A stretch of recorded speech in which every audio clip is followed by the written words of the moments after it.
I split my presentation for the photo essay into three parts. The first was determining why students came back on campus this semester. The second was then taking that, well, they're back on campus. What does that mean for students living in a altered campus life? And then third, I decided I'd look at, what does that decision to come back to campus tell us about the education system in America as a whole? And the process coming up with this was pretty long and pretty iterative. At the start, I kind of had an idea. Well, I'm going to look at ways that different universities return to campus. I had students who went to different colleges, friends of mine who told me what they were doing, and it wasn't to the extent that some of the stuff that we were doing. So to me, it seemed I need to look into why are colleges doing different things as opposed to returning. And I got this idea that well, since all colleges are doing different things, we don't really know what the right thing to do is. So I spent a few weeks thinking kind of along those lines and looking into different things that colleges did and how some universities had to return home early or had to go fully online. But I really wasn't getting anywhere. And I kind of thought I should look into why universities came back.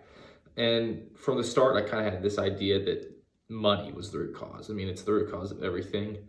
But the more I looked into it, it was scary to the extent that money was the determining factor. And I found information like the fact that 40% of students were saying that in surveys that they might not return to campus if it was fully online, and that universities don't own the housing that a lot of times that they put students up in. So a lot of times it was companies who own the housing that are saying, in contracts, basically, you have to have kids on campus.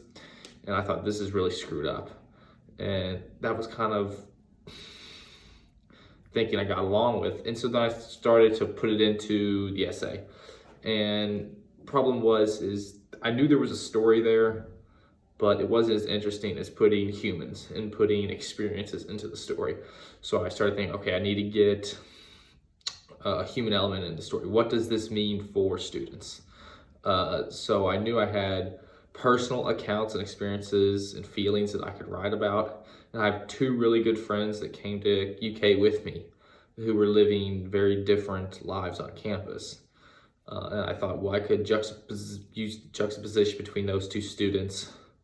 But there were still things that they agreed on.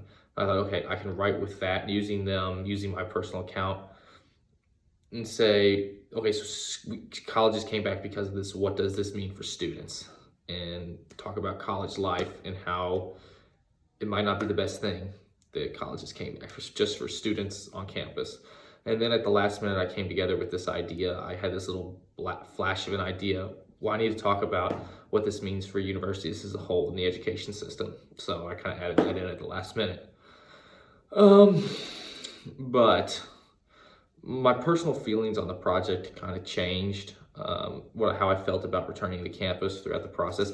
At the beginning of the semester, I was excited to come to college, and I'd been home for 5 months, and so I was ready to go. And I thought it was great. We're going back. We should be, kind of that idea. And for the first few weeks, that was fine. It was good. Then I didn't get into a fraternity that I wanted, so I didn't take any of my bids. And I really did nothing for almost the whole semester. Really didn't do much. But I would see my roommate, I had friends. I'd see people getting the virus. I had to go into quarantine because I knew somebody who did have it that I was around with. And I was just thinking, what's the point of all this? I would go home for a weekend and I'd feel so much more welcomed being at home. And I was like, I would much rather just be at home and do school. But the problem so my opinion kind of changed to, well, maybe we shouldn't have come back. Kids are getting sick, and I'm doing just Zoom class. I'm not doing anything I couldn't do at home. My class is 90% online. It was a waste of time. But at the same time, I held this idea that when possible, students should be at school, young children. I always thought that young children need to be at school, because if young children aren't at school, if they're at home, parents need to stay home with them, and then mom can't go to work, and then you have people who can't, a lot less people who are unable to work. So I was kind of thinking like that. But when I looked into kind of the minutia of why we're back, and some of the ugly, underhanded monetary reasons. It kind of affirmed my opinion that like we could easily be doing this at home for just as good of an education, and it probably would be better for students. For our proudest moment, or kind of like what am I proud of on this project? I'm proud that like I was able to adapt. You know, like it was a cyclical project, iterative. I was able to move from one thing to another, while still taking the ideas I used here and adding on this. And like none of the stuff that I came up with throughout the entire project went to waste. I used everything. It was really efficient in that sense. But I think I came together with a really good story. And not only am I proving facts and getting like an opinion out there, but I'm telling a good story. And I think I have some good photos as well.